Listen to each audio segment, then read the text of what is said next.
Hey, everybody. Welcome to the Tribe of Leaders podcast. On today's show, I have the one and only Brynne Tillman. She is known as the LinkedIn Whisperer, and she is the CEO of Social Sales Link. For over a decade, she's been teaching entrepreneurs, sales teams, and business leaders how to leverage LinkedIn for social selling. Now, I don't know about you, but for me, LinkedIn has been the last social media frontier that I've very hesitantly stepped my toe into, and it doesn't feel super intuitive. Brynne, in our conversation, shares how to jump in, learn how to use it, and use it profitably with a lot of ease. She's got some great tools and value bombs. So this is one episode you want to listen to all the way through. My name is Emmy Kirshner. I'm a serial entrepreneur and investor. The one thing that I get asked all the time is, how do you achieve success in business and make an impact? In each episode of the Tribe of Leaders podcast, you'll hear from entrepreneurs and visionaries who share how their leadership has changed not only their lives, but the lives of everybody around them. Hey, could you do me a quick favor?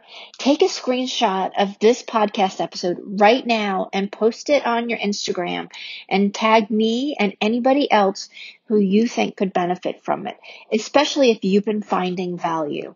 I'm so grateful for you listening. Hey, Brynne, welcome to the Tribe of Leaders. I am so amazingly excited to talk to you today. It is perfect timing. You, as I shared with you earlier before we started recording, you are the guru of LinkedIn to me. I know a ton of people who claim to be able to teach LinkedIn. I've taken a couple of little mini classes and stuff, and being on your email list, you have some of the best ideas on how to build your network I have ever seen. So welcome to the Tribe of Leaders podcast. Thank you so much. What an amazing way to get started. And we're going to talk about this in depth. LinkedIn, to me, is the last social platform frontier that people aren't using as much as they could. And I think a lot of people are afraid of it.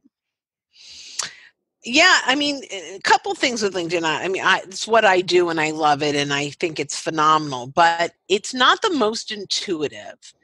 So to find a lot of the magic of LinkedIn takes a lot of digging deep and really, searching to find. And sometimes you don't know what you don't know. So Right. That's why I think it's underutilized. Mm-hmm. So how can you start to find what you don't know then? Well, that's a great question. And there's so many different ways that you can use LinkedIn. So one of them, and I always say start with optimizing your profile because that's your landing page. That's your personal branding landing page. So that's where I would start. But there are a lot of other ways you can, and it really depends on what you want to get out of LinkedIn. Do you want to be a thought leader? And is content important? Is engaging important? If that's the case, you want to focus a little bit on hashtags and influencers in your industry and on original content and curating content and engaging. So that's if you want to go in that path. The other path is prospecting, right? Do I want to grow my business? Do I want to do this through leveraging my existing network to get warm introductions, into targeted market? So there's just so many different avenues, and it really, you have to start with what do I want to get from it? What's my goal? Right. So it's really identifying what you want the outcome to be. Yeah, and that's with any good plan in anything that you do. If you're using social for business, you should always identify what does success look like. Absolutely. I'm curious too, how did you get into learning about LinkedIn and becoming an expert and helping other people grow their profile and their social presence on LinkedIn? Yeah, kind of by accident. I was a sales trainer. Right. You just sort of fell into it. Right. I was a sales trainer, and in 2006 there, was the mini crash, and lots of layoffs, and people didn't know what to do. And I started teaching LinkedIn for people that were newly laid off, because it's a longer story than that, but and I very quickly recognized that it was a sales tool. Mm-hmm. So in my sales training business at the time, we started doing these once a month LinkedIn classes that would sell out in an hour with one email, because everyone wanted to know what this LinkedIn thing was. And then, so we would do that one day a month, and then the rest of the month we would teach people how to cold call. This is back in like 2008. Right. I was like, yeah, that's not working for me anymore. Like, I don't want to teach that. I really want to teach this. And so I went to my partner at the time, and, she said, good luck with that little fad thing. And, call me when you want to come back. And it's, Mm-hmm. almost 7 years later now since I launched my own business, where it's solely LinkedIn for business development. Wow. And who do you typically work with?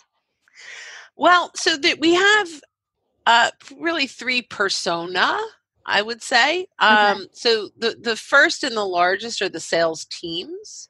So we work with sales leadership to customize programs and playbooks specifically for large teams, anywhere from banks to software companies to real estate, and across the board, commercial real estate, across the board. Anyone with any kind of team that's either selling to B2B Mm-hmm. or looking to get in front of centers of influence. If a CPA wants to have more conversations with attorneys, right, that works great for them too. Okay. The second are the entrepreneurs, business owners that really want to grow their business, Mm-hmm. and want to leverage LinkedIn for client referrals and networking opportunities, because it's really, really powerful. And then the third, which is kind of newly grown out of the business, is the thought leader, not looking to grow business. Maybe they're an employee inside of an organization and they have a subject matter expertise. They're not necessarily looking to get leads or appointments or conversations, but really want to be known in their industry. And so, lately we've been working with a lot of people like that, and it's been very successful and a lot of fun. Okay. That's unbelievable. And I love the diversity that LinkedIn offers. 100%. There's so many ways to use it. So, where do you feel, besides people's profile, where do you feel people tend to have the most challenge in using LinkedIn? Well, so I think if we go high level, kind of 30,000-foot view of challenge, it's having a philosophy around LinkedIn. Okay. So their challenge is it sort of becomes random acts of usage, right? Random acts of social. Yes. And so there's no structure or strategy or philosophy or methodology behind it. And they're kind of winging it every single day. And Right. I think that's probably one of the bigger challenges that that people face. Okay. So let's say we have somebody who's, a job seeker. How would they use LinkedIn differently than somebody who's a business development professional? Great question. And there are features for job seekers that are really powerful, both free and paid. Mm-hmm. But the first thing I'd say is the profiles are significantly different that if you're in sales or if you're in business development. And I have people that I refer profiles to if you are sales or job seeking. If Okay. you are job seeking, there are things the bots care about, right? That the recruiters are using to find profiles and weed out profiles. And I don't know that magic formula well. I can talk to it and sound like I know what I'm talking about. Okay. But there are people that are real experts in the job seeking world. So my profile would not work because the bots don't love my profile. My profile is written to create curiosity in the reader, to provide value and be a resource, Mm-hmm. not to attract hiring managers or recruiters. Right. So that's really important that they know that difference. The next thing is I think the warm market side of things is really important, and it's almost the same, right? So identifying so I find a job at Merck Pharmaceuticals and I want to apply there. I can apply online, and maybe I do, but I can also go to the Merck company page and identify do I have any first degree connections already at Merck? Because if I can have a conversation with them and they can bring my resume to the hiring manager or the recruiter internally, my resume goes to the top of the pile.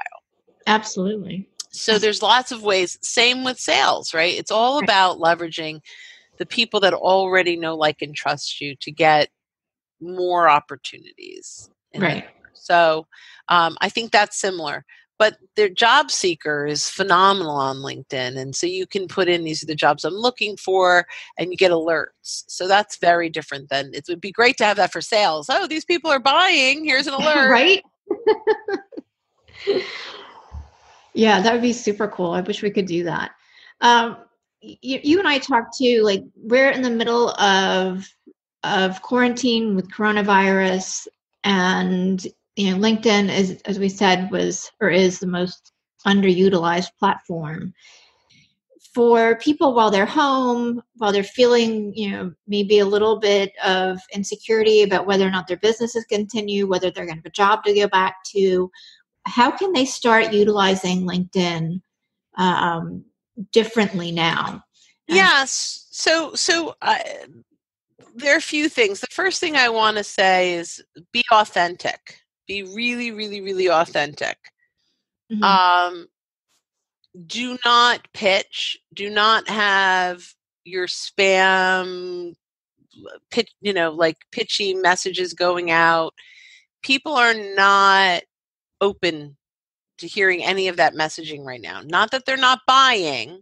Right. They just are not interested, and more now than ever, like, do not sell to me. Not that they don't want to buy, they don't want to be sold, particularly now.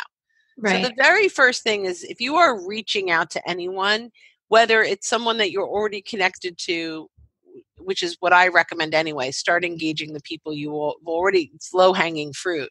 Right. Call the elephant out. I hope you're surviving quarantine. I know it's a difficult time. One of the ways I'm getting through this is reaching out to people in my network, engaging with them, setting up Zoom calls. Is this something you're open to exploring so we can get to know each other a little better? Mm-hmm. Something like that really hits well. People want this person-to-person contact. Yeah, I agree. And so, so I think, like, just being really honest about it. The other thing, there's a few other things that we can do, like really low-hanging fruit. We can endorse our connections, people that have done something great for us, or even little. Maybe people in your office were really great at helping you set up Zoom. Mm-hmm. Let's endorse them. Let's give them kudos, or even a full-on recommendation on LinkedIn.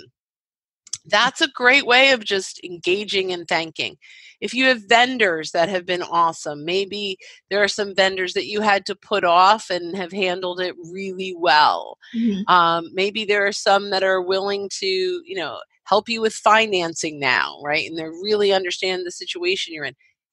Recommend them. Let the world know how great they are. It will, pay off in spades. Not that we're doing it to get, but it's just such a great way to build deeper relationships. Absolutely. Yes, I think those are really important. Now's a great time to build original content. I've had so many people say, I'd love to write content. I'd love to do videos. I'd love to do podcasts. This is a great time. And even if you're not a writer, there are so many tools available to us. You can talk to text. You can talk in audio and transcribe it for free at like otter.ai. Like, there are so many things that we can do to create real content. My best content are 90-second videos. And why 90 seconds?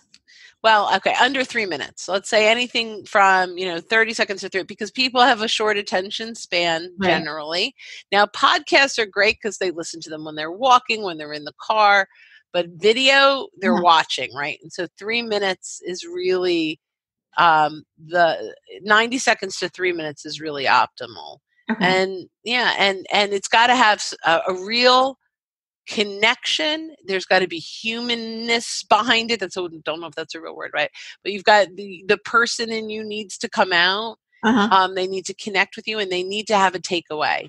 What is something right now that they can do that can make an impact? Absolutely. And I think just having that like face, even though you're not seeing other people's face, but when you're doing the video, them watching you connects far more authentically than just writing another social post. 100%. And people are very hungry for, even if it's a one-way conversation. Yeah. But that's why I'm loving the reach out to your connections. Ones that make sense, centers of influence, old clients, people that you used to work with, people, referral partners, and do these Zoom calls. They're so amazing. Mm-hmm. I mean, I've now done multiple networking events on Zoom. I did one today that Uh-huh. was run by Melanie Richardson, and they had breakout sessions on topics. And I walked away with some really good nuggets, and I hope I provided some good nuggets for other people as well. So we're learning and growing together. Right.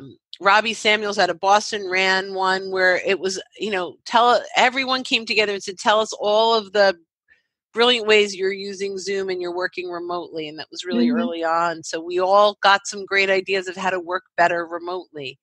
And I did with my girlfriends. We had an hour BYOW Zoom meeting, bring your own wine, Zoom meeting at like from 7:30 to 8:30 Friday night. Now we're going to do that every Friday night. And we had a blast. It was I so love much it. fun. There were 6 of us on, and we giggled, and we need to giggle Yeah. right now. I have been meaning to schedule something like that with a couple of my girlfriends because I miss hanging out with them, and we usually see each other very regularly. So I've got to just get it on the calendar. Yeah, we just decided we're going to do it until we're quarantined. Where are we going? Right? Like it's not, oh, I have plans. What, Netflix? Hit pause. We'll meet for wine. Yeah, exactly. So I'd like to shift gears a little bit and really talk about how all of your experiences have made you a better leader and just incredible at running your company. And it's been, I'm sure, a journey like everybody.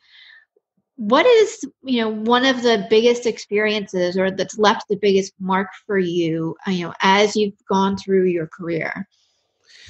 Oh my gosh, there are so many that have left a mark or been um, valuable to me. And I think, I mean, I have so many. I think the most valuable was I worked for a manager who gave me a long rope and a lot of support. Okay. And I think that, and it was a long time ago, and I worked for Dun and Bradstreet. Um, and I was young. I was right out of college. It was a new experience. And she would tell me, you've got a lot of potential. There's just, you run with it. I'll listen to your calls, and then we'll come back and we'll talk about it together. But there was zero micromanaging. And even like right out of college, I felt emboldened to make decisions. Even if they were wrong, it was okay. It was like applauded for giving good effort. Mm-hmm. And within the first 12 months of me in that position, I was actually creating a sales curriculum with their trainers for their inbound call center. And Wow. so it was really amazing, and I could never have done it without her. She was just phenomenal. Margie Thomas. Wow. Well, thank you, Margie, then. Yeah. What do you think your biggest takeaway from that having that rope and being able to make those decisions and fail, like how is that informing what you're deciding now? Well, I think a lot of that is I just trust my team, and I'll have them, can you look at this? I'm happy to look at this, but I trust you. It's LinkedIn. No, we're not ER nurses, right? Like we're not, um, there's no life and death here. If we do something wrong, we delete it or we apologize or like there's no, Yeah. so I think it's really important that I, number one, trust my team and they know that. I Okay. give them ownership. I don't try to ever micromanage, but I'm really there to support them in whatever they need, even if it's, they're working on a project, but I'm not in their face going, where are you with this? What do you do? Like, and I bring on really talented people that are fabulous to work with, Mhm. and they have to be kind. Those that they, smart, funny, and kind, and competence comes. No, they're amazing in so many ways, but I've worked with a lot of people that weren't kind, and I move on. Right. And I think that it more today than ever. I want to get on. If I get on a call with my people, I want to be excited to be on a call with them. I want it to Absolutely. feel good for them too.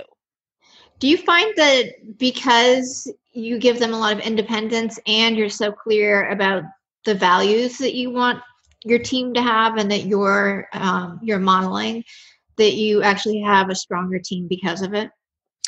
I would like to think so. I have a happy team. I think we're all very loyal to each other. So that's the other thing that's really important for me is that we come from a place of abundance. That high tide rises all ships. Right.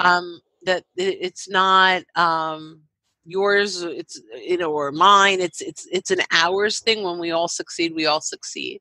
Right. And I hope, I think it's stronger because of that, but I think, throughout my career, I've worked with really amazing people and really not so amazing people, and you just kind of figure it out. And right now I have the best team I've ever had. That's awesome. I love that. Where do you expect to take your company in the next couple of years? Do you have any big plans or things that are kind of rumbling around in the back of your head? So I love that question, and we have talked about many different ways to scale. Okay. And there's really kind of two major initiatives. One of them is a train the trainer. So that we'll go into large companies that have training teams, Mm-hmm. and we'll teach them how to deliver this across 1,000 or 10,000 reps. Okay. The other is to partner with sales training companies where this is a gap. So Mm-hmm. we've done this with 3 companies now, all absolutely phenomenal. And they have a gap. They don't have this LinkedIn for social selling. They're brilliant sales trainers, and the uptick on this is tough. It changes daily, and it's hard to keep up. So we're partnering with them. We've got great trainers that can come in. Eventually, maybe that'll move into a train the trainer piece also, so it'll all come together. But initially, we're kind of co-labeling with them and delivering to their clients, and so that's been great. So that's the way we've decided to scale. There are so many different ways to do it, Of to course. Of scale course. a business. Yeah, That sounds like so much fun, it is. right? And you get to touch a lot of different people all at once. Yeah. Oh, yeah. I feel like it's the best way for us to have the biggest impact. Mm-hmm. And right now, as trainers, we're only good as our time, right? And so we had to figure out, there's an e-learning piece, which we've partnered with lots of companies to do e-learning for their platforms. So the Right. 3 sales training companies to do that.